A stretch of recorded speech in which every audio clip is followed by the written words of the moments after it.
Organizzatore di Festival Letteratura, diamo il benvenuto a Mourid Barghouti, Wasim Dahmash e Salim Gostin.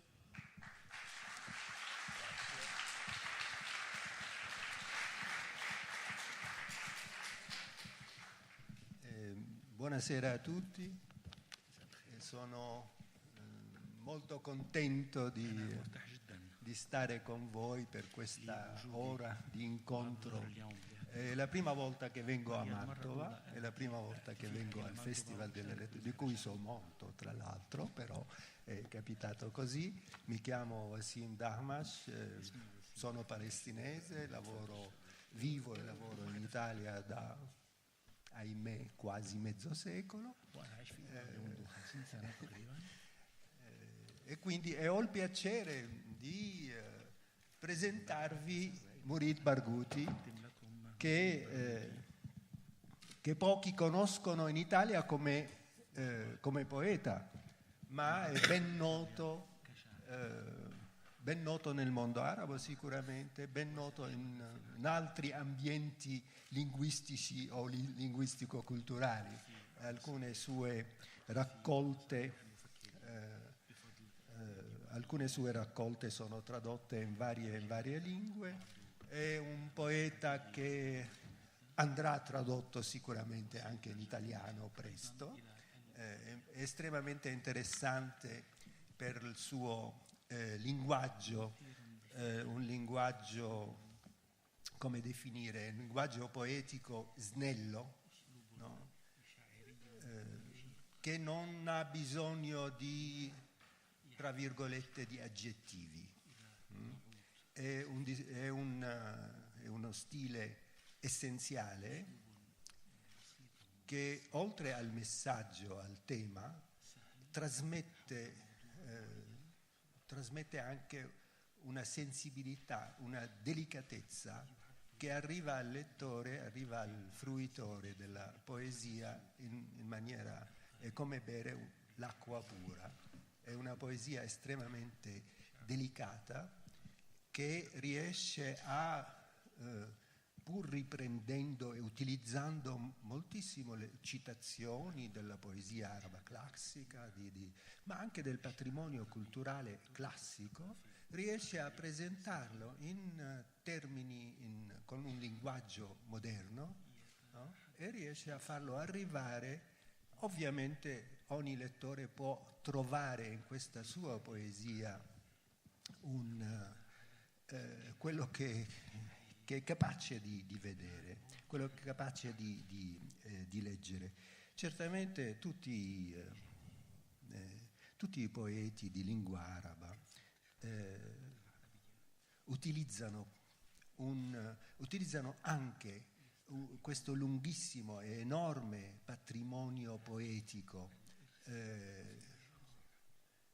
È un patrimonio che si è sviluppato nel corso dei secoli, di cui se ne è parlato molto ovviamente, ma che conosce momenti di grande interesse, e oggi noi viviamo in uno di questi momenti. È vero che questo momento è abbastanza lungo, perché è negli anni 40 soprattutto del secolo scorso che si è sviluppata una nuova poesia araba, ma poi c'è stato un altro momento estremamente particolare, che direi dato da una tensione culturale, intellettuale, che negli anni 70, 60, 70, soprattutto negli anni 70, ha visto fiorire all'interno di questa nuova poesia araba, ha visto fiorire dei geni nuovi, stili nuovi, ritmi nuovi, che utilizzano, non posso dire la musica araba classica, ma ciò che ne è risultato. E quindi noi abbiamo molti poeti la cui produzione poetica è conosciuta anche attraverso il canto, attraverso la musica. E sono poeti che, come Mourid Barghouti tra l'altro, che parlano sì delle pene umane, ma parlano anche del contingente, senza che questo travalichi, come dire, la poesia intima, la poesia personale, come espressione di sentimenti, no? Come trasmissione, come una delle modalità di espressione che meglio riesce a trasmettere i sentimenti. Mourid al-Barghouti è conosciuto in Italia per questo suo libro, Ho visto Ramallah, che è una delle prime testimonianze letterarie importanti di un ritorno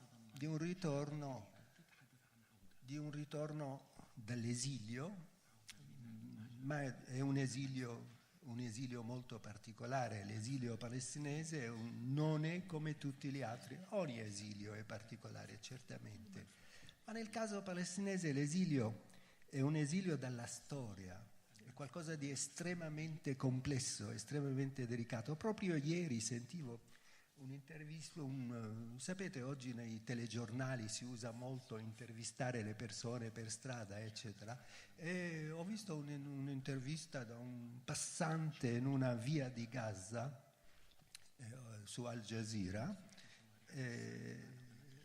che ha detto una frase che riassume quello che vorrei dire, perché dice: ma come che non siete fuggiti? Stava parlando della zona che ha subito un bombardamento, e lui ha risposto con molta semplicità, senza esibizionismi, ma come se fosse la verità più comune.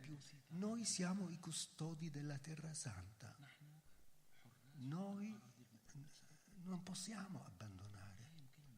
Ma l'ha detto in una maniera così tranquilla, no? Quindi pensate a questo particolare esilio, cioè pensate alla dimensione culturale di questo esilio, a partire da questa osservazione detta da un uomo della strada. Perché un esilio non è solo dal territorio, ma di tutti i simboli, di tutto ciò che questo territorio ha significato non nel corso dei decenni o dei secoli, ma dei millenni. Oltre, ma prima ancora, direi, dell'arabizzazione del territorio, che risale a quasi 2000 anni, no? C'è tutto un patrimonio estremamente lungo che forse nella memoria popolare non è così presente, ma poi a guardare, a sentire, a analizzare i discorsi che la gente normale fa, voi vi rendete, ci si rende conto immediatamente che questo patrimonio esiste. Allora questo è un esilio terribile, perché è un esilio dalla propria piccola personale storia. Quindi l'esilio non da una patria, ma dalla patria personale, cioè quella dell'infanzia, quella del ricordo, quello della famiglia, eccetera, eccetera. Il ritorno, esattamente come ha fatto, come scrive tra l'altro anche Edward Said nella sua introduzione a questo libro, il ritorno quindi comporta tutta una serie di emozioni, di sentimenti, di reazioni che si sovrappongono. C'è da una parte l'osservazione del cambiamento, il ritorno che sottintende una sorpresa nel vedere il cambiamento nel paesaggio, il cambiamento di tutto, delle persone, ma oltre all'osservazione del cambiamento c'è anche la rabbia per questo cambiamento imposto e per l'impedimento a un ritorno di quella patria di cui si parlava, appunto la patria culturale, quella più profonda, non solo quella del paesaggio inteso come sedimentazione storica e non soltanto come successioni di colline. Il libro è di grande interesse perché esprime anche non solo questa esperienza, esprime un sentire comune che ha visto moltitudini di palestinesi in un momento di delusione e speranza allo stesso tempo. Quindi vi raccomando questa lettura estremamente interessante. Questo è Ho visto Ramallah di Mourid al-Barghouti di Ilisso. Mi interessa particolarmente, senza che io rubi altro tempo, no? Ma mi interessa che il nostro poeta scrittore ci parli anche di alcuni aspetti, ovviamente è liberissimo di dire quello che vuole, ma credo che possa interessare anche a voi la questione del linguaggio poetico, la questione della creazione poetica. Cosa significa la poesia nel farsi, nel momento della scrittura? Che cosa distingue il linguaggio di un poeta da un altro? Perché un poeta sceglie quella forma di espressione? Cioè, chi scrive? Perché è in grado di scrivere anche in prosa? Come mai? Quali sono non soltanto le spinte, ma anche gli strumenti? Come si scrive? No? Sono domande che in qualche modo rivolgono. Un'altra cosa che io ritengo abbastanza importante, la poesia palestinese ultimamente voglio dire nell'ultimo mezzo secolo, si è tinta di quella che alcuni critici hanno definito poesia della resistenza o poesia politica. Perché? Per le contingenze, per la situazione in cui si è trovata la Palestina e la popolazione palestinese nell'ultimo secolo, direi. Quindi c'è anche una poesia. Chissà se una poesia che potremmo definire di impegno politico o, se volete, politico-sociale. Questo tipo di poesia, che linguaggio usa? Questo linguaggio può rendere il sentire poetico, può trasformare la parola in un messaggio delicato che possa essere trasmesso direttamente a chi legge. Esiste poi un'altra poesia che oggi si sa che i poeti palestinesi, di cui sono tra i migliori senz'altro della poesia araba contemporanea e non da oggi, da un po', probabilmente per la particolare situazione, non perché per un genio particolare, assolutamente, ma anche le condizioni. Il poeta, come lo scrittore, nasce in un ambiente culturale e lo esprime, lo rielabora, però esprime quella situazione. E quindi i poeti palestinesi sono in questo momento estremamente interessanti, e in quanto tali hanno una certa influenza anche sul panorama della poesia araba contemporanea nel suo complesso. Quindi ci interesserà molto sentire Mourid Barghouti. Grazie.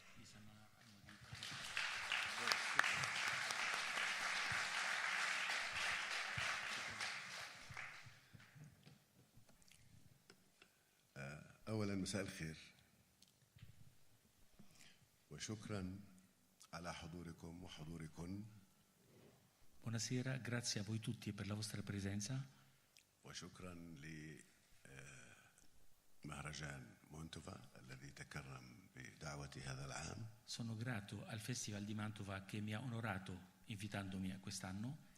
لقد جئتكم من أماكن حزينة. Vengo a voi da un luogo triste. ولكن الأيام التي قضيتها هنا أصابتني بالسعادة. ma i giorni che ho trascorso qui in mezzo a voi mi hanno davvero rallegrato. مدينة بكاملها مبتهجة ومنشغلة بالأدب وبالفنون وبالكتابة. هذا أمر جميل تشكرون عليه. كل المدينة منشغلة بالأدب، هذا أمر نادر، وهذا يعود الفضل فيه إلى منظمي مهرجان الأدب في مانتوفا. Allora, i giorni che ho trascorso qui a Mantova mi hanno rallegrato, perché cosa ho visto? Ho visto una città intera in allegria, una città intera tutta indaffarata. Indaffarata per che cosa? Indaffarata, radunata intorno alla letteratura, l'arte e la scrittura, e questo è uno spettacolo meraviglioso. Grazie. Ringrazio tutti coloro che hanno voluto impegnarsi per la letteratura. Questa è una cosa rarissima ed è molto importante vedere che c'è ancora chi si interessa all'arte e lo mette al centro della sua attività, al cuore pulsante di una città tutta intera. Grazie. لا أريد أن أتحدث طويلا في الواقع، لأني مؤمن أصلا أن الإنسان يذهب إلى الشعر لأنه يعشق الاختصار.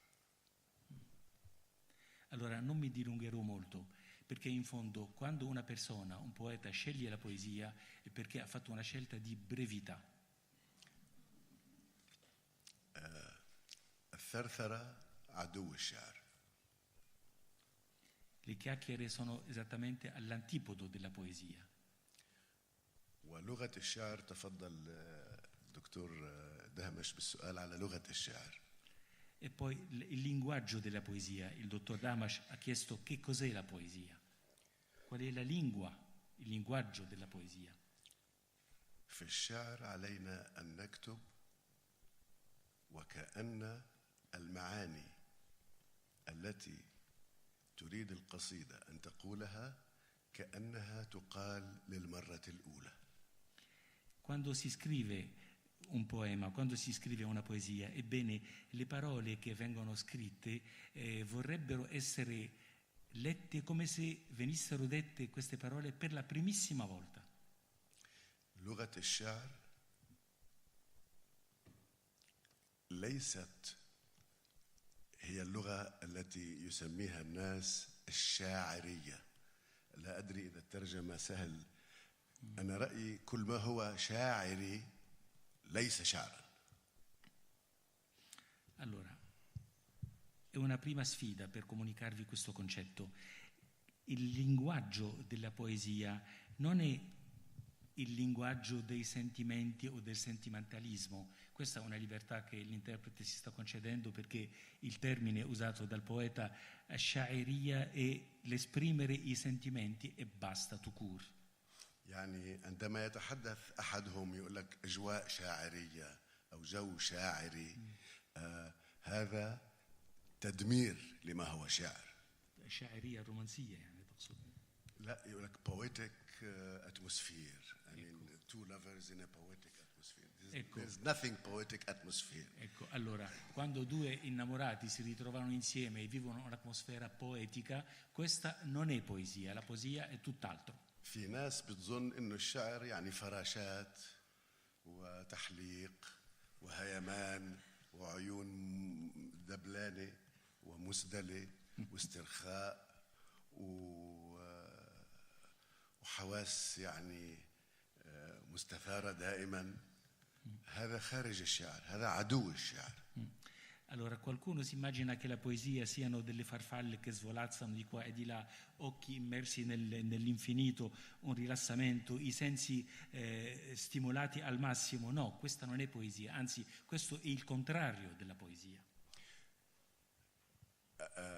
الشعر لا يأتي في أنا بحاول يعني في هذه المداخلة أن أحاكم، بل بالعكس يمكن أقسى شوي، أنا ممكن أكون مجرم، يعني أن أحطم صور شائعة كتير عن الشعر والشعراء. Ecco, e qui purtroppo in questa mia prolusione qui voglio passare in giudizio, oppure addirittura voglio distruggere certe immagini false circa la poesia nell'immaginario collettivo. يعني ممكن نقول لك إنه الشعر يأتي بالإلهام inspiration. يعني أنت مثلا امرأة بتلهمك أو حبيبتك أو في أو شيطان الشعر أو يعني في قوة تلهمك لكتابة الشعر. هذا من الأكاذيب الكبرى اللي يعني بقترح عليكم أن نهدمها معا يعني أو تهدم في أذهانكم وعقولكم. Ecco, qualcuno si immagina che la poesia sia un'ispirazione vedendo la donna amata, oppure quando si impossessa di noi il demonio della scrittura. Questa è una grande bugia che vorrei insieme a voi spazzare via. يعني القصيدة ما بتوقع علينا من النجوم وضوء القمر الشاحب ومن الخيالات الهائمة والتي تحوم حول كلمة إلهام. لا يأتي الشعر، لا يسقط من الأعالي إلينا. الشعر ينبع من تراب الأرض ومن حياة الناس، من أقدامهم وأذرعهم وأيديهم ورؤوسهم وعلاقاتهم، من تراب القرى، من أماكن الوظيفة، من دوائر السياسة، من علاقات الأفراد في الشارع وفي المنافي وفي الأوطان وفي البساط وفي المواصلات العامة. الحياة بترابها هي الشعر. Allora, la poesia non è qualcosa che ci investe dall'alto, che viene dalle stelle, dalla luna pallida, dal chiarore di luna. Invece la poesia è la terra dei nostri villaggi, i luoghi di lavoro, nei circoli politici, i rapporti tra gli individui, dall'uomo della strada, dalla terra di esilio, dalla vita, dalla terra, proprio della terra, dall'humus della terra. Questa è la poesia, qui nasce la poesia. ما أحاول أن أصنعه في قصيدتي هو استخراج المدهش من المألوف واستخراج المفاجئ من العادي المتعود عليه. Quando scrivo la poesia, cosa cerco di fare? Cerco proprio di estrarre lo stupore dalle cose consuetudinarie. Cerco di estrarre la sorpresa da una faccenda molto ordinaria, normale. يعني مثلا قولوا لي اسم ميدان مهم في الميدان الأكبر هنا في Per esempio, Mantova. chiedo a voi, ditemi il nome della piazza più importante o principale di Mantova.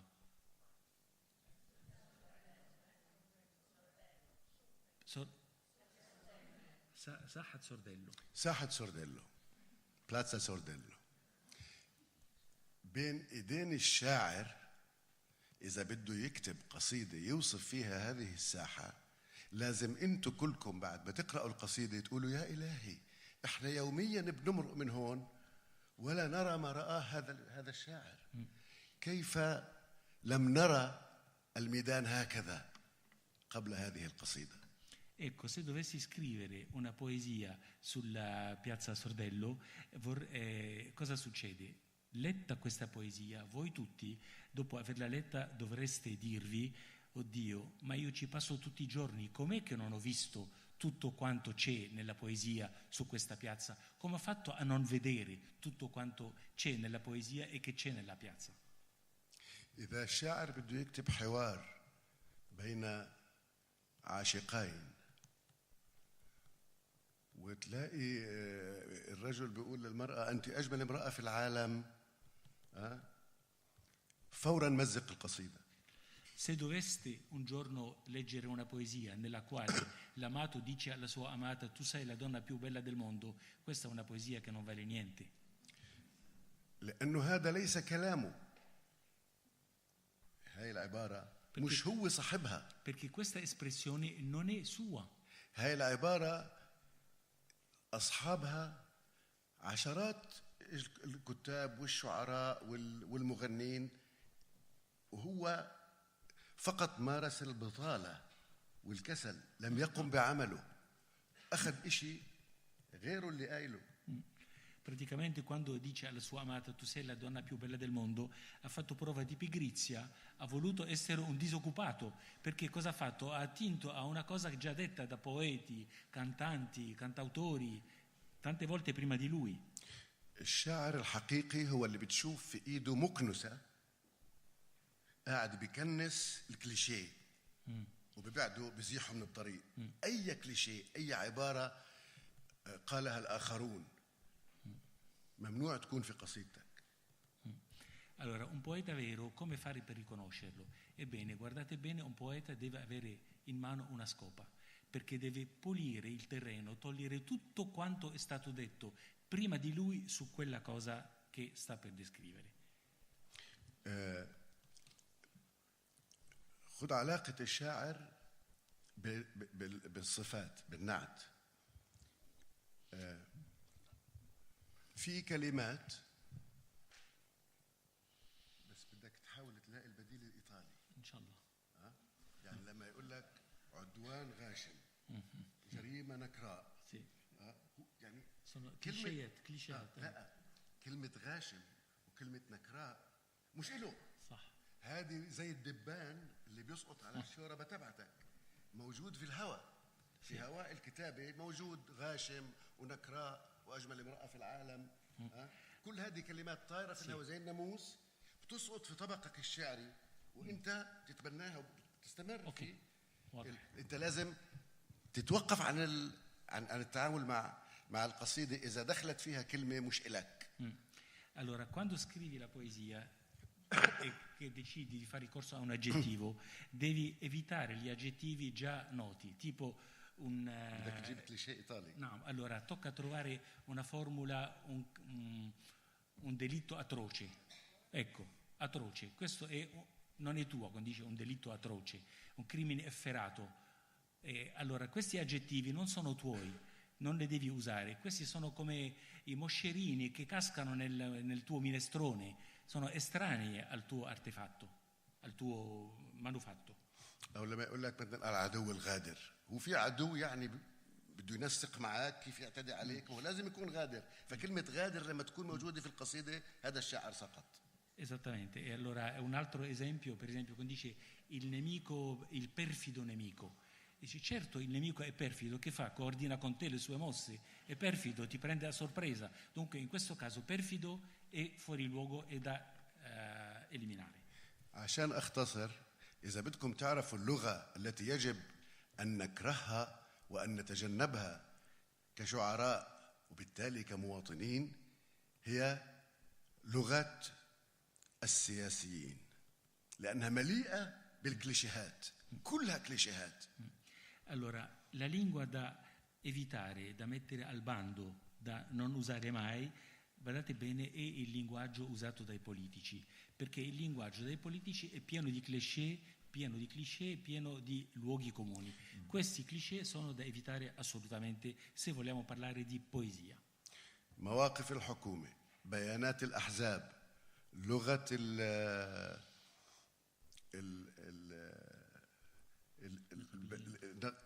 البيانات اللي بتطلع من البرلمان أو النقابات، أو إن لم تكن تعني ما تقول وتقول ما تعني، أنت بتكون بس بتقتل اللغة وأنت تستخدمها. يعني لما بتستخدم الجملة بتكون قتلت الجملة.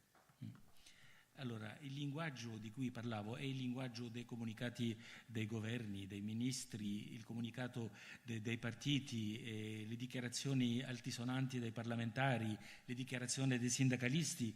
Tutte queste sono parole che sono vacue, non comunicano un concetto reale, e quando tu usi queste parole, tu usando queste parole uccidi la frase che stavi cercando di creare, di redigere. من هنا السياسيون لا يحبون الشعراء. Per questo i politici odiano i poeti.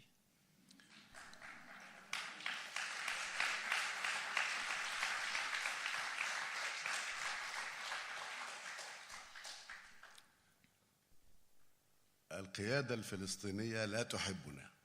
لا تحبنا، والقيادات العربية لا تحبنا، ورؤساء العالم لا يحبوننا، وصحافة المين ستريم، الصحافة الأساسية المهيمنة اللي وراها الكوربوريشنز لا تحبنا. وبالتالي نحن نبحث عنكم أنتم اللي أنتم خارج التركيب الرسمي في كل مكان، لنصبح معا فريقا واحدا نكتشف معا ما هو حقيقي في عواطفنا، في مشاعرنا، في حياتنا سوا. إنما علاقتنا بما هو مؤسسات رسمية، أنا وأنتم، يجب أن تكون علاقة اعتراض واحتجاج ونقد والتفكير في كل كلمة نسمعها منهم، ونبدأ بالشك. الشك في قول الرسميات اللي في العالم هو أول واجب لي ولكم، وشكرا. Allora, la leadership palestinese non ci vuole bene noi poeti, la leadership araba ci vede come fumo negli occhi, e i grandi di questo mondo, i potenti di questo mondo, la stampa ufficiale, i giornali che appartengono alle corporazioni, tutti questi non ci vogliono bene. Quello che cerchiamo noi di fare, quello che dovremmo fare, è guardare fuori della formula e della formulazione ufficiale, affinché diventiamo noi e voi una sola squadra. Dobbiamo scoprire insieme il significato dei nostri sentimenti, il significato della nostra vita quotidiana, il nostro rapporto con l'establishment, il mio e il vostro, cioè il nostro rapporto con l'establishment deve essere un rapporto di protesta, un rapporto di sfiducia, un rapporto di critica. Dobbiamo riflettere a ogni parola che dicono, una volta che sentiamo discorso ufficiale, dobbiamo subito cominciare col dubitare di questi discorsi. Questo è il compito che abbiamo davanti, voi e noi, questo è il nostro dovere.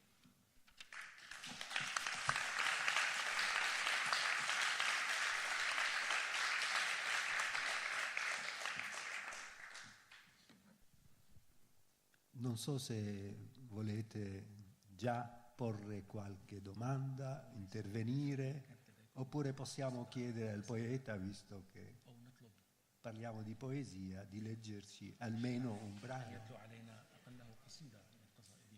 dell'ultimo lavoro, ovviamente. Cosa dite? Glielo possiamo chiedere? Allora glielo chiediamo.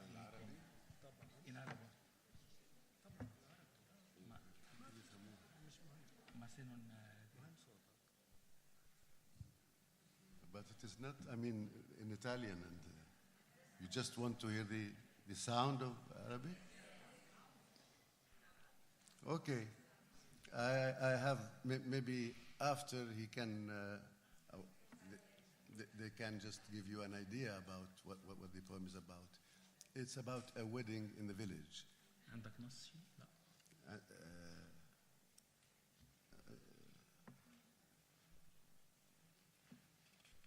معلش تفضل ممكن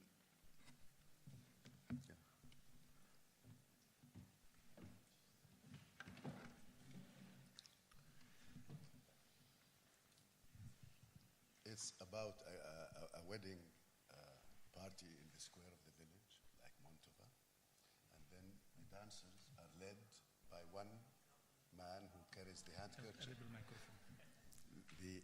The troupe of dancers, the villagers, are dancing, led by a man who is the leader of the dance, with his handkerchief in his hand, as waving with it and directing the steps. And they follow his directives. The girls of the village are on one of the roofs, encouraging and clapping their hands.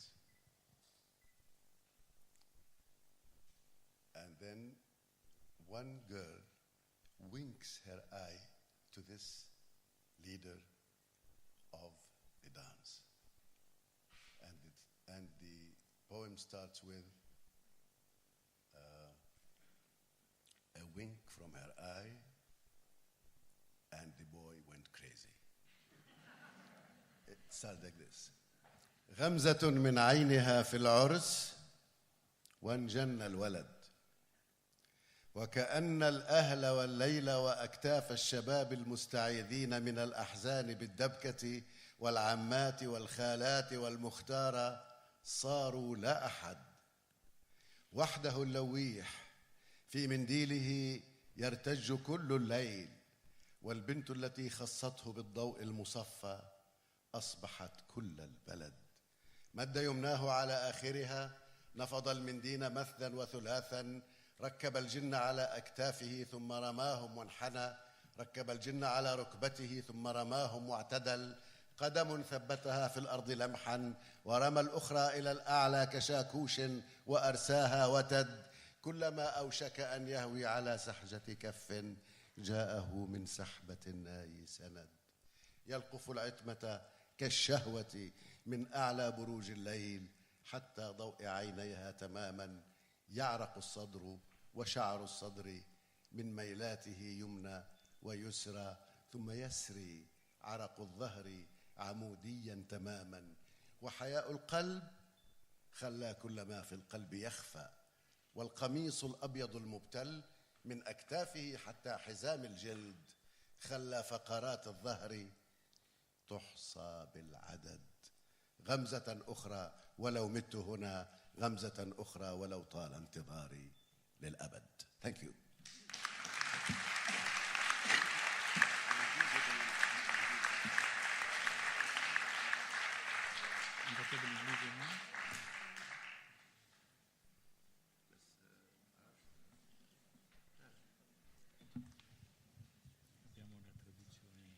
ممكن ترجموا معلش من الانجليزي للايطالي؟ لا بحكي واحدة بالعربي. يعطيني النص العربي. أنا أعطيك العربي. Adesso cercherò di fare una traduzione a vista, perdonerete.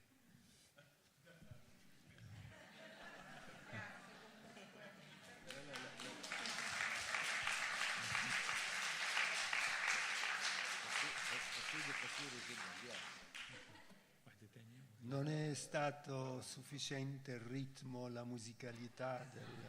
No. No, ma si avvertiva o no?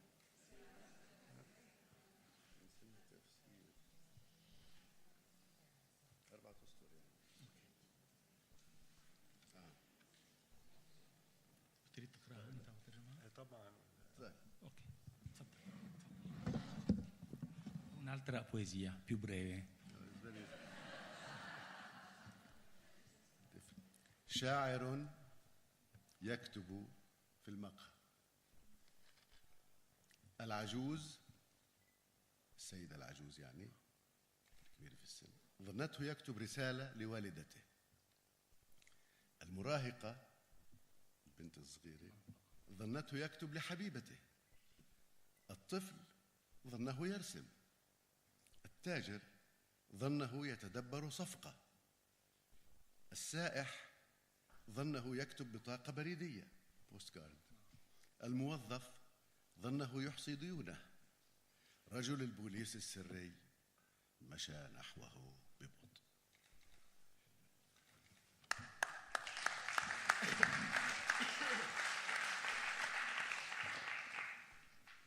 Allora, il titolo è Spiegazione. Un poeta sta scrivendo in un caffè. Un uomo anziano lo guarda e si immagina che sta scrivendo una lettera alla mamma. Una adolescente lo guarda e si dice tra sé e sé, ecco, sta scrivendo alla sua amata. Un bambino lo guarda e dice, ecco, sta disegnando. Un commerciante lo guarda e si dice, sta combinando un affare. Il turista che lo guarda dice, ecco, sta scrivendo una cartolina postale.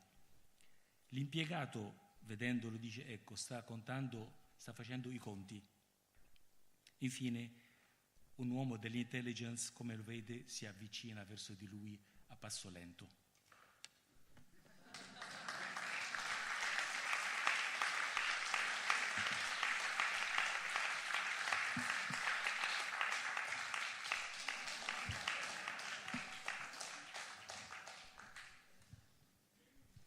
qualche intervento o possiamo continuare a chiedergli di leggere altre cose?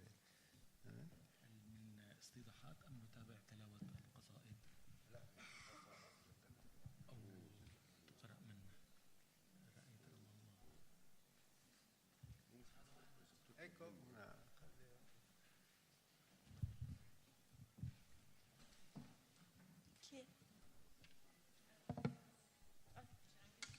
Mi scusi, allora lei ha detto prima che il poeta vero deve avere la scopa per cancellare tutto quello che è già stato scritto su quell'argomento o su quella cosa, ma non credo che nella sua mente il poeta vero sia soltanto una persona più originale degli altri.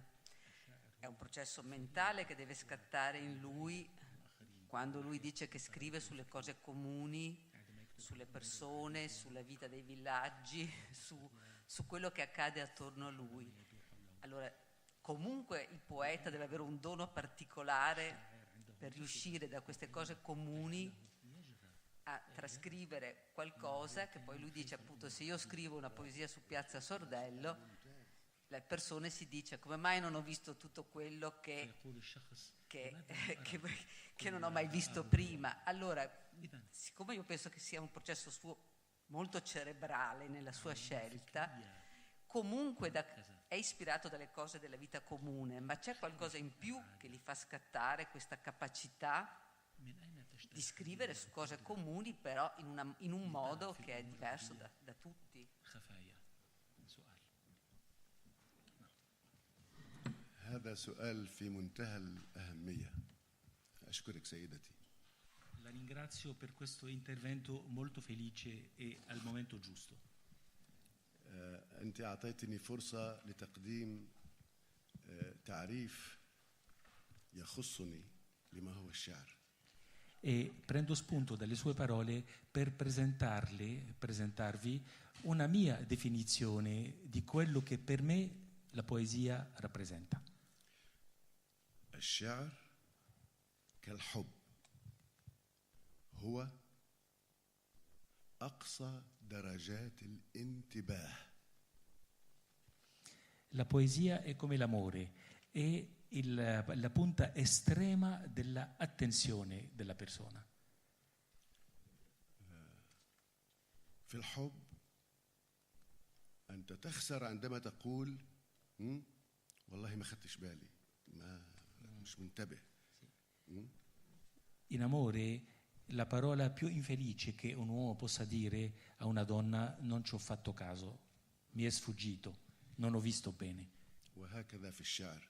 Lo stesso per la poesia. الانتباه لما لا ينتبه إليه العامة عادة أو الآخرون أو المجموع. التوقف عندما يظنونه توافه، والتوقف عندما يظنونه هامشي أو غير مهم. الانتباه للتفاصيل هذا الذي يجعلك تقع على المدهش في المألوف والمباغت فيما هو عادي. Ecco, e prestare attenzione alle cose che sfuggono agli altri, fare attenzione quando tutti gli altri smettono di fare attenzione, cercare di vedere le cose che sembrano futili, inutili, marginali, non importanti, prestare attenzione ai dettagli. Quando guardi da vicino ai dettagli, ecco, è lì che scopri le cose fantastiche nelle faccende banali e trovi la sorpresa in questioni del tutto ordinarie.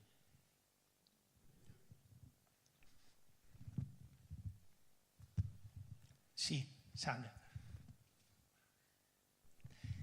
Volevo chiedere questo. Nelle sue parole ho rivisto e ho risentito tantissime parole che ho sentito dire da tantissimi fotografi, cioè l'attenzione per i particolari che non vede nessuno, non essere amati dai politici. Volevo chiederle che rapporto ha da grande appassionato di fotografia quale sono io, che rapporto ha lei con l'immagine, visto che fa della parola il suo lavoro, che rapporto ha con l'immagine, con la fotografia, e soprattutto, visto che in questi ultimi tempi siamo invasi di immagini dalla sua terra, cosa pensa di questa invasione di immagini, se pensa che sia giusta, che sia... cosa ne pensa? Ecco, grazie.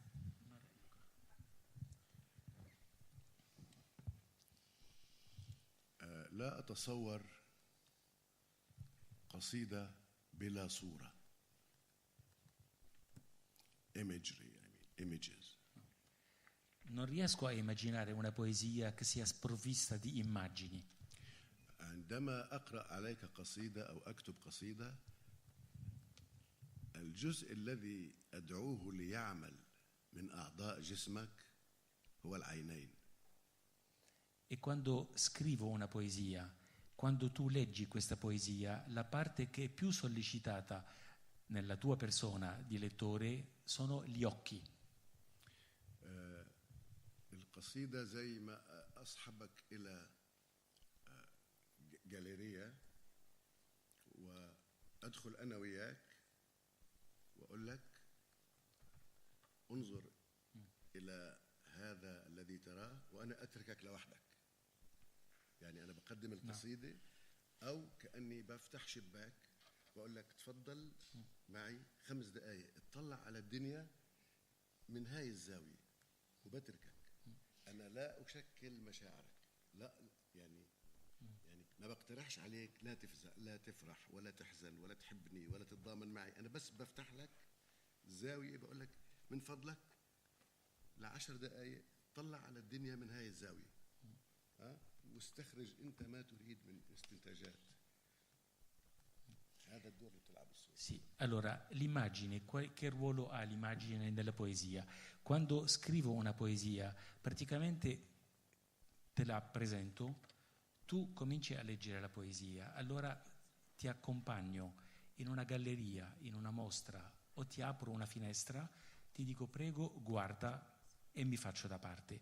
Da quel momento tocca a te leggere, far venire fuori i tuoi sentimenti, 5-10 minuti di tempo della lettura, e estrarre dal tuo profondo cosa vedi, ma cosa suggerisce in te il fatto di guardare attraverso quella finestra. لماذا القراءة مهمة؟ La lettura è importante perché?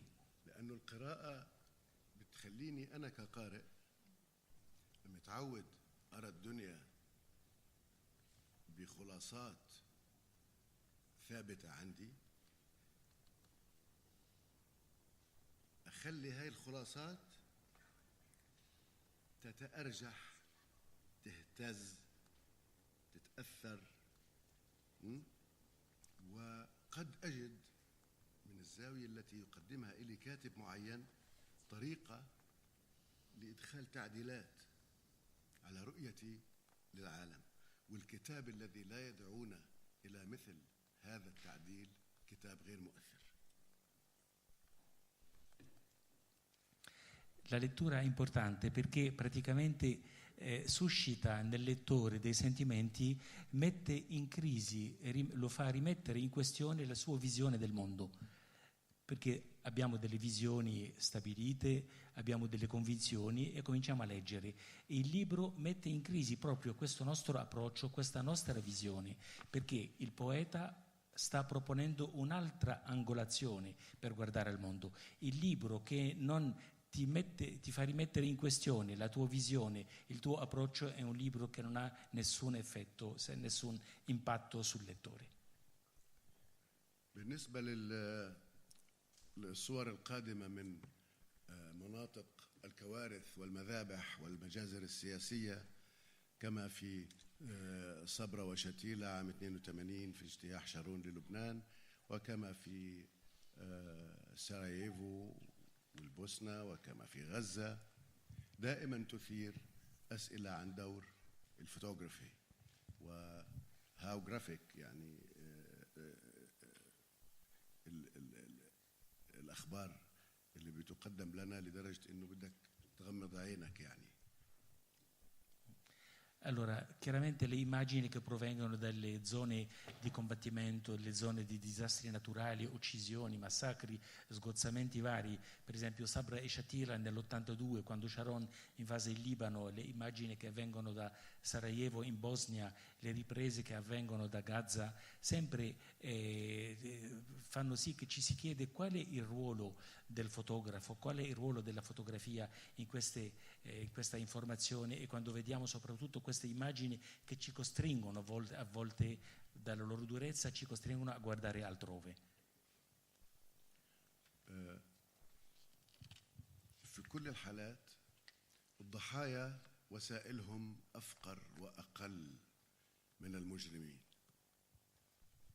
المقتول وسائله وطرقه في الوصول إلى روايته توصل للعالم أقل بكثير من قدرة القاتل المعتدي المجرم المحتل. Ovviamente la vittima non ha le stesse potenzialità, non ha le stesse capacità dell'uomo potente per far arrivare il suo messaggio. È più difficile per la vittima far conoscere la sua storia, il suo dramma rispetto ai potenti che loro sì che controllano i media. يعني إسرائيل لها من القوة ما يجعلها تتحكم في كل صورة تنزل عن إسرائيل في الجرائد العالمية الكبرى زي الكوريرا دي لا سيرا، نيويورك تايمز، واشنطن بوست، هيرالد تريبيون، ساندي تايمز،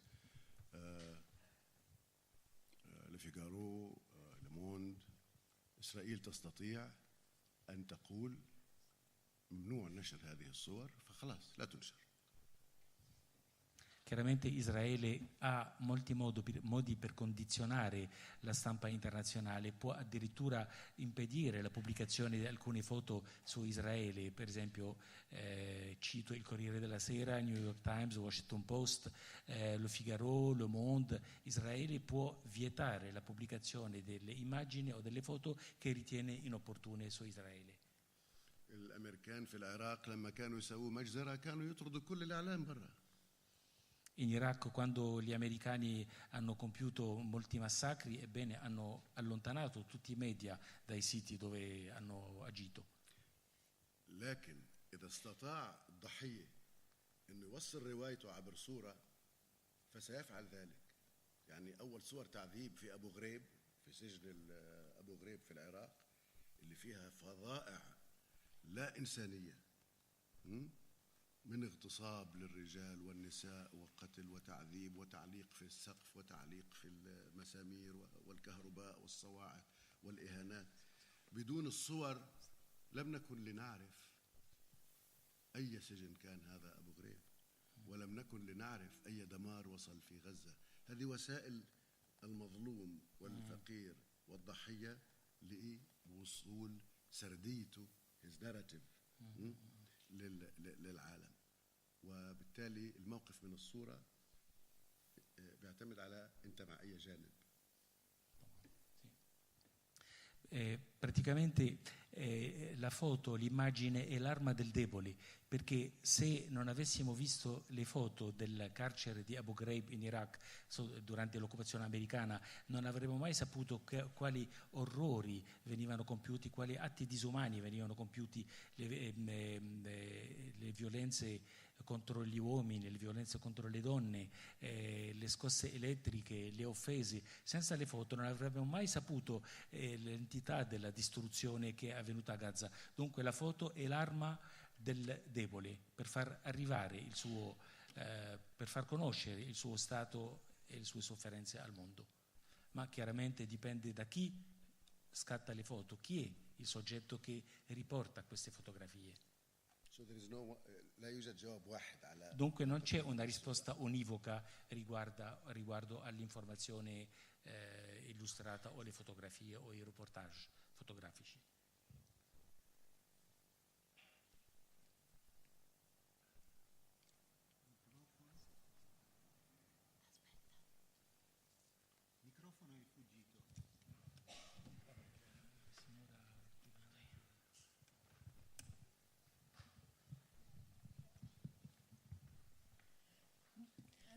lo scorso anno al festival, si sente?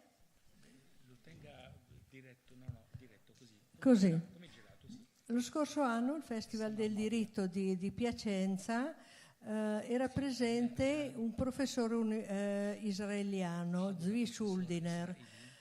Allora noi ci chiedevamo qual è il collante della società israeliana. Lui diceva che il collante è la paura, una paura indotta, così come in Italia la paura dell'aumento del crimine, che non esiste. Lui diceva che in effetti una cosa di cui si parla poco è che sia all'interno della società israeliana che di quella palestinese ci sono delle fasce che fanno un discorso di pace, che si oppongono alla politica del governo israeliano, però appunto non ne viene data visibilità. Allora io adesso farei un salto e mi riferirei ad una riunione che ho avuto nella mia città con la quale vorremmo sollevare il problema palestinese. Allora, una persona che è esterna a questi gruppi di discussione ci diceva una cosa, che l'opinione pubblica in generale, l'uomo della strada italiana, quando sente parlare del problema palestinese che dura da tanto tempo, al limite chiude gli occhi, intanto è disinformato e poi non ne parla. È molto più toccato allora dal problema ucraino, perché il problema ucraino può voler dire avere dei problemi con il riscaldamento invernale. Allora la domanda che io faccio: come potremmo dopo tutto questo tempo risollevare il problema palestinese, che è diventata una cosa cioè assorbita,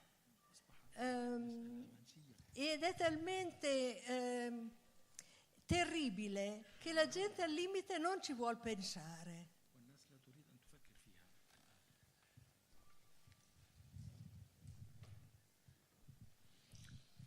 في كل القضايا السياسية المنسية وغير المنسية الجديدة أو المزمنة إن كنت تستطيع أن تجعل مصادرك للمعرفة مصادر غير رسمية بعيدا عن الإعلام الرسمي، واستطعت أنك تسأل أسئلة مستقلة وتبحث، تستطيع أن تكون موقف. لكن إذا كنت فقط فريسة للقضايا اللي بتبناها الإعلام الرسمي فأنت قطعا ستشكل مواقف ناقصة أو مشوهة.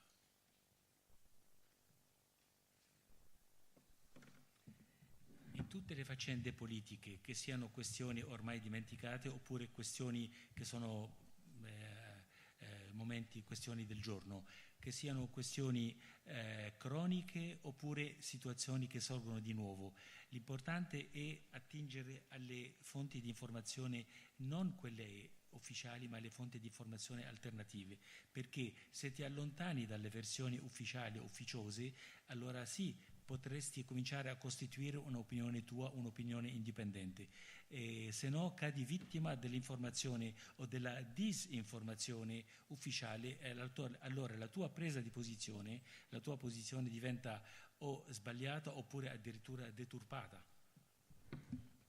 لنذهب إلى المثال الدائم الصالح دائما لكي نرجع إليه هو جنوب أفريقيا، ساوث أفريقيا، ونضال ANC ونيلسون مانديلا إزاء حكومة الأقلية البيضاء ونظام الفصل العنصري الأبرثايد. Un esempio classico a questo riguardo è il Sudafrica di prima. Per esempio, se pensiamo alle lotte dell'African National Congress sotto la guida di Nelson Mandela e nella sua lotta contro il regime della minoranza bianca e contro il regime dell'apartheid, della segregazione razziale. عندما وصل صوت مقاطعة حكومة التفرقة العنصرية، الحكومة العنصرية في جنوب إفريقيا، عندما وصل إلى مراكز الرأي العام وشعوب أوروبا والغرب وأمريكا، ووصل إلى صناع القرار والحكومات، أصبح من المستحيل أن ينجح نظام الأبرثايد في الاستمرار، وسقط لأنه فرضت عليه المقاطعة.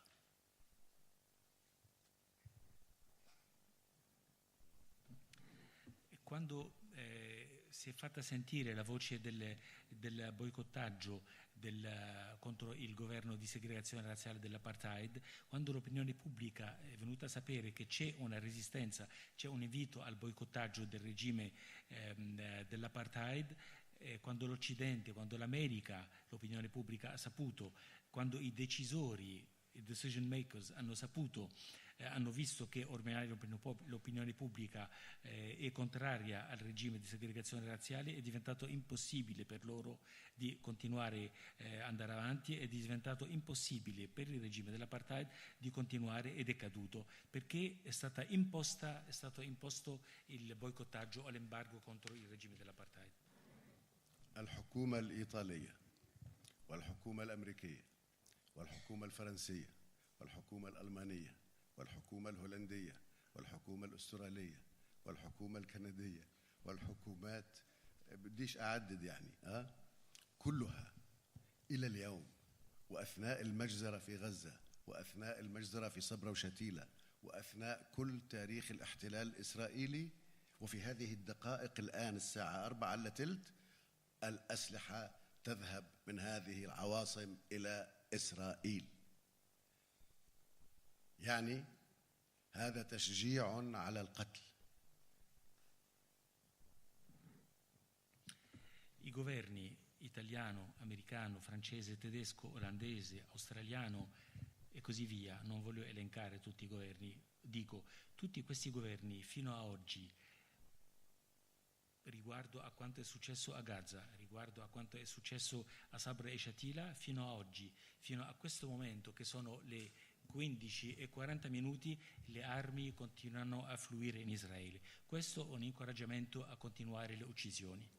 إسرائيل تستورد من أوروبا والغرب قطع غيار كل أسلحتها، من طيران إلى دبابات إلى سفن إلى غواصات إلى بوارج. تستورد وسائل التعذيب في المعتقلات والسجون، تستورد أجهزة التحقيق، تستورد الأجهزة الفاحصة في نقاط التفتيش العسكرية، والدول التي تزودها بهذا مستمرة في ذلك. هذا الوضع كان نفس الشيء في جنوب إفريقيا.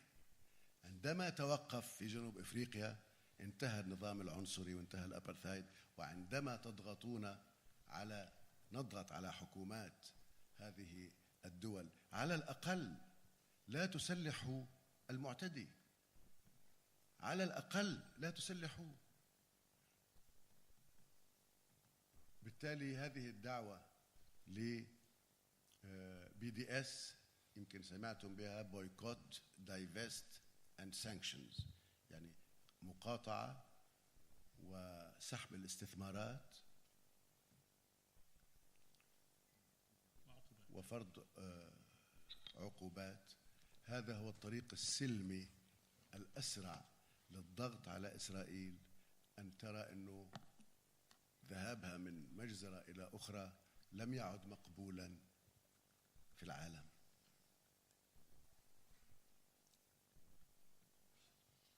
ولولا هذه المقاطعة لما رأينا جنوب إفريقيا الآن في وضعها الراهن، ولكن مانديلا ما زال في جزيرة روبن ومات هناك، لكنه مات حرا، وهذا هو الفرق.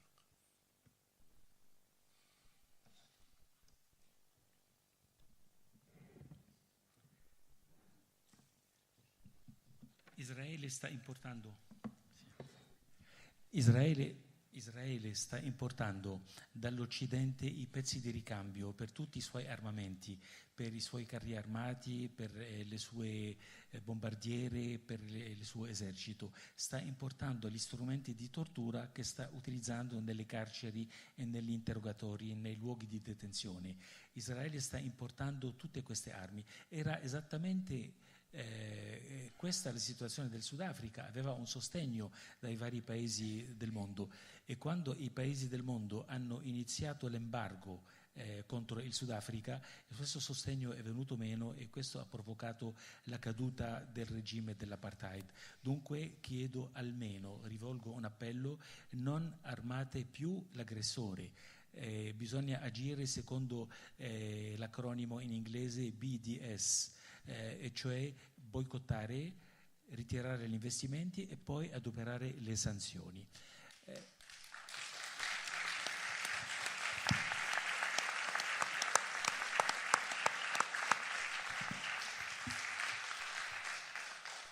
E questa è la via pacifica più veloce per poter esercitare pressioni su Israele e farla ragionare, e per dire a Israele che non è possibile di andare avanti da un massacro all'altro. Questo bisogna far capire che questo non è più accettabile nel mondo. Se il mondo non avesse adottato la stessa posizione che sto illustrando con il Sudafrica, ebbene il regime dell'apartheid sarebbe tuttora in vigore, Mandela sarebbe morto nel suo carcere, invece è morto libero, e qui sta proprio la differenza.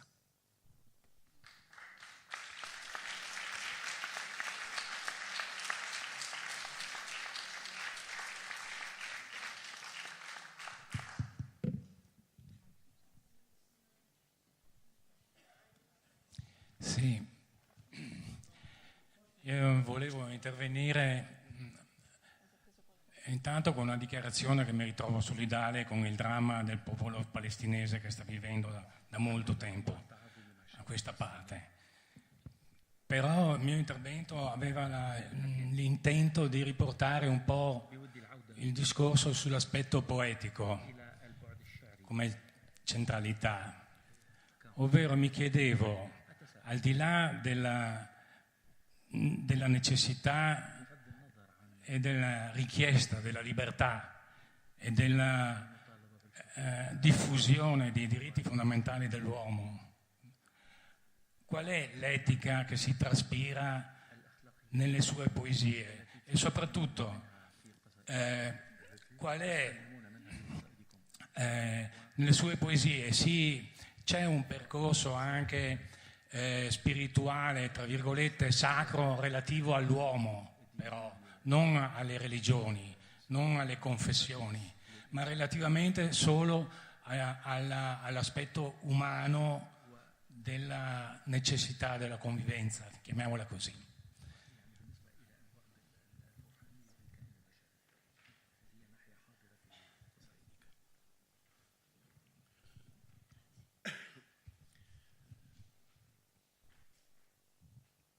فيما أكتبه شعرا أو نثرا أنا ملتصق بقدسيات تخصني، قدسية الجسد الإنساني، أن لا يمس، أن لا يعذب، أن لا يعتدى عليه، أن لا يجبر على الحركة، ولا يجبر على السكون، ولا يجبر على البقاء في مكان، ولا يجبر على ترك مكان.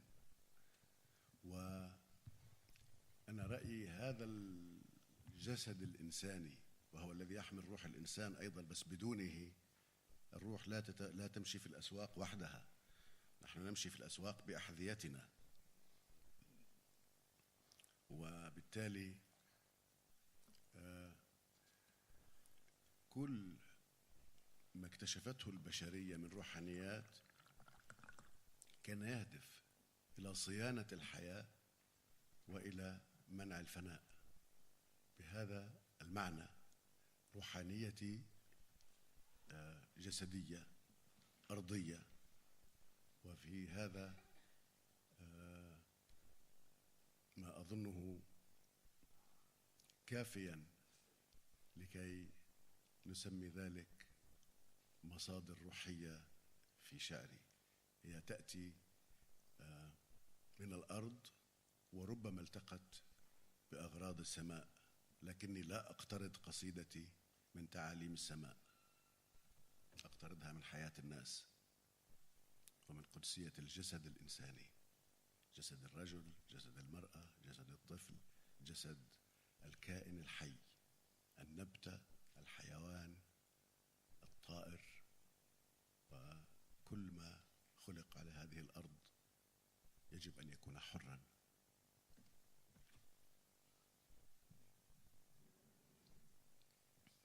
Allora, la poetica delle mie poesie è una poetica che nasce da quello che descrivo io come la sacralità del corpo dell'essere umano, la sacralità del corpo umano, un corpo umano che non deve essere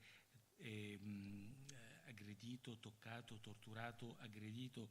Non può essere il corpo umano essere costretto alla immobilità, non può essere costretto a spostarsi. E io penso che questo corpo, che tutto sommato è lui il contenitore, per così dire, dell'animo o dello spirito dell'uomo, però vedete, non è che il nostro spirito si incammina per le strade, noi andiamo in giro per le strade con il nostro corpo, con i nostri piedi, con le nostre scarpe. Tutto quanto l'umanità ha scoperto circa la dimensione spirituale, il suo obiettivo è la salvaguardia della vita e impedire la morte, impedire la distruzione di questa vita. La mia spiritualità è una spiritualità corporale, è una spiritualità terrena, e ritengo che questo sia più che sufficiente, e dunque è questa la base della mia spiritualità. Non ho bisogno di una spiritualità che scende dal cielo, la mia spiritualità nasce dalla terra, che forse andrà a incontrarsi con i valori celesti, ma per ora la mia spiritualità è la spiritualità del corpo intangibile, dell'uomo, della donna, del bambino, di ogni essere vivente. Spiritualità, intangibilità del corpo dell'uomo, della donna, del bambino, dei volatili, delle piante, di tutto il creato del mondo. Da qui nasce la mia spiritualità.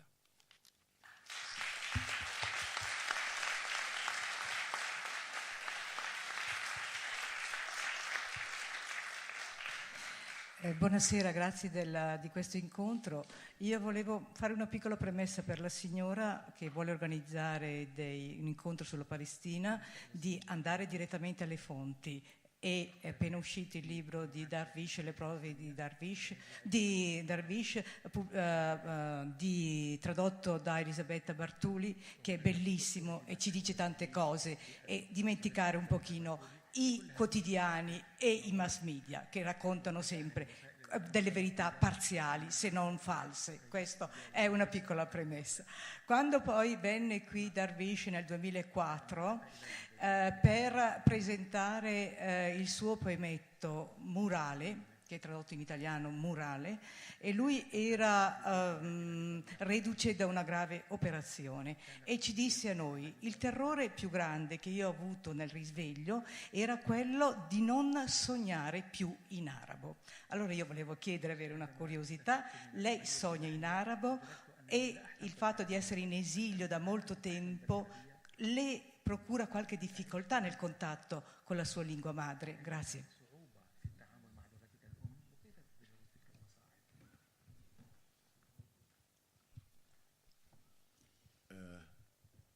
ليست لدي مشكلة مع اللغة العربية، لأني أنا موجود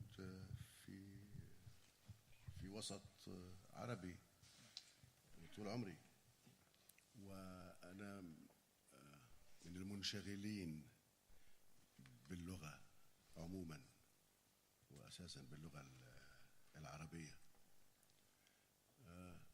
أما الأحلام فتأتيني صورا، لا تأتيني كلمات. ربما هذا شأن الأحلام المجانين، يعني يمكن أكون مجنون. Allora, per la lingua araba non ho problemi perché sono sempre vissuto in paesi dove si parla la lingua araba, dunque il mio rapporto con la lingua araba è un rapporto molto tranquillo, molto sereno, continuo, a parte che sono studioso della lingua araba e lavoro nell'ambito linguistico, specificatamente nella lingua araba. I sogni, ebbene, io quando sogno vedo immagini, non parole. Forse è una caratteristica dei matti, sarò matto, ma io sogno in immagini, non sogno parole o in una lingua particolare.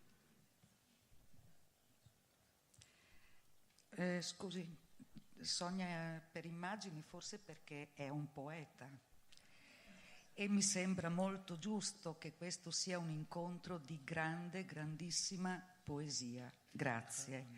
Anche se noi non abbiamo letto poesia sua, ma siamo stati, almeno io personalmente, da quest'inverno sono stata colpita da Ho visto Ramallah e mi sto chiedendo, ma che differenza ci sarà tra la poesia in versi, la poesia che va a capo, e questa storia straordinaria che non va a capo e che lei racconta?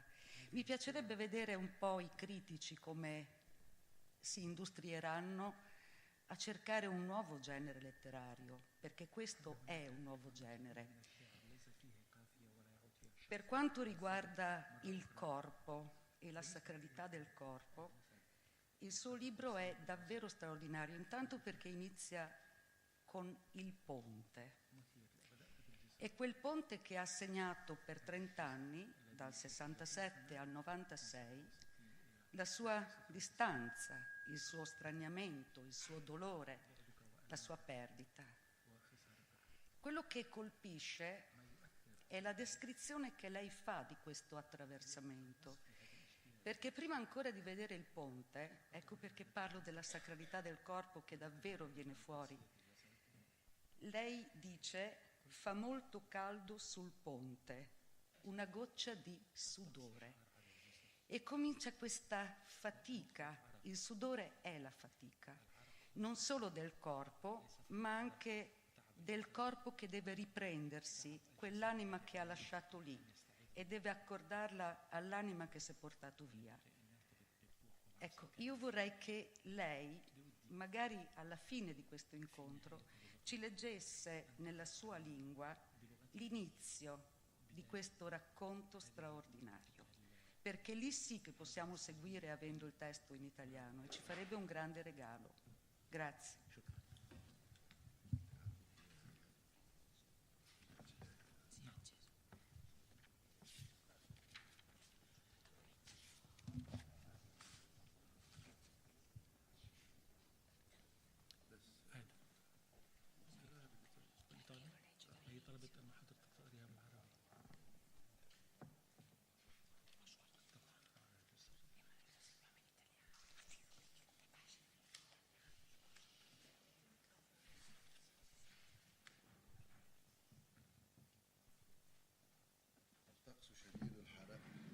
الطقس شديد الحرارة على الجسر، قطرة العرق تنحدر من جبيني إلى إطار نظارتي ثم تنحدر على العدسة.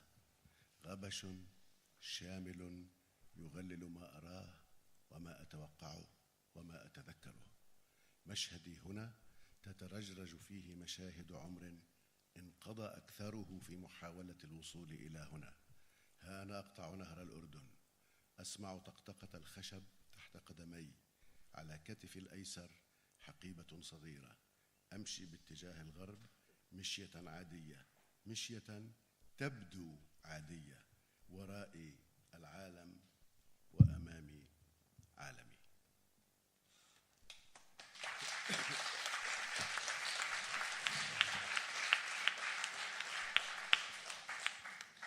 La traduzione del primo capoverso: fa molto caldo sul ponte, una goccia di sudore, scivola dalla fronte sulla montatura degli occhiali, poi sulle lenti. Il calore offusca quello che vedo, che mi aspetto di vedere, che ricordo. Mi guardo attorno e questo luogo si confonde con le immagini di tutta una vita, trascorsa per lo più aspettando di ritornare.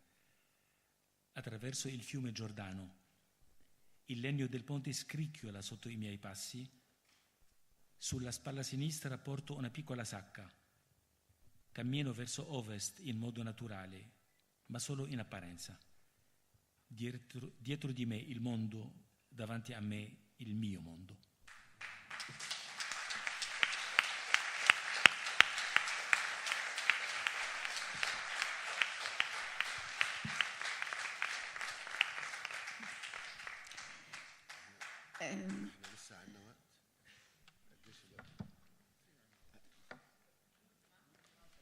The last? How many minutes do we have? Quanto tempo rimane?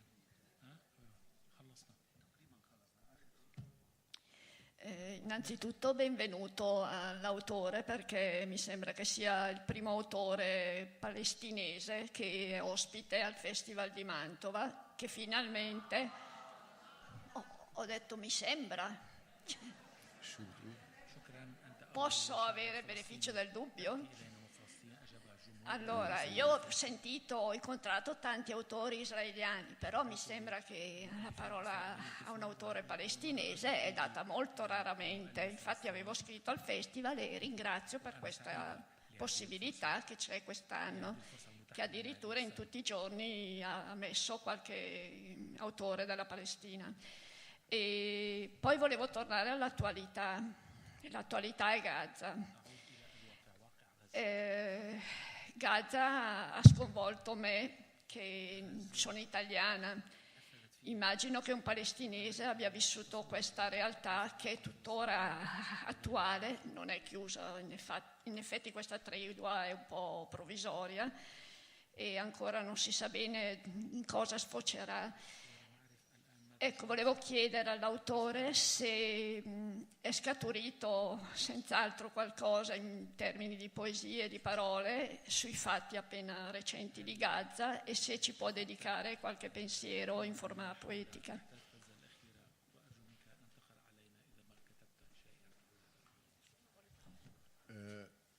كتبت مواقف نثرية ولكن الشعر يعني ليس تعليقا على الأحداث لا أتعمد أن أتابع الحدث السياسي ليتحول إلى قصائد. كمية العنف والضحايا والألم ما زالت تثير في داخلي مشاعر يعني خارج نطاق الكتابة، وهي في إطار الغضب، وما زلت لم أخرج من حالة هذا الغضب من أكثر من عنصر ومن أكثر من سبب ومن أكثر من طرف، والكتابة لها وقتها. بس الآن أنا غاضب لهذا الظلم الذي يقع على الشعب الفلسطيني.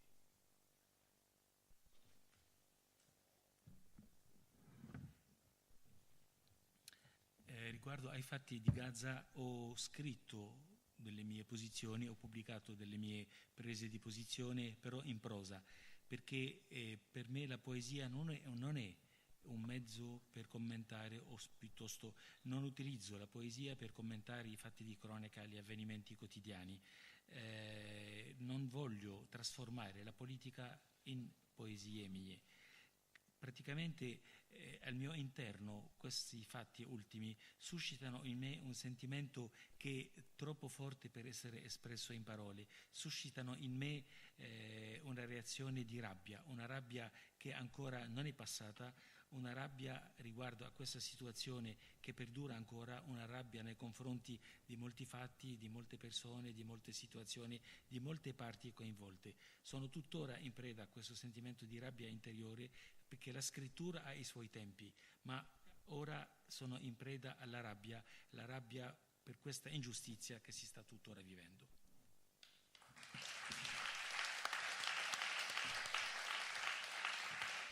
Thank you very much. Sì, grazie. e arrivederci.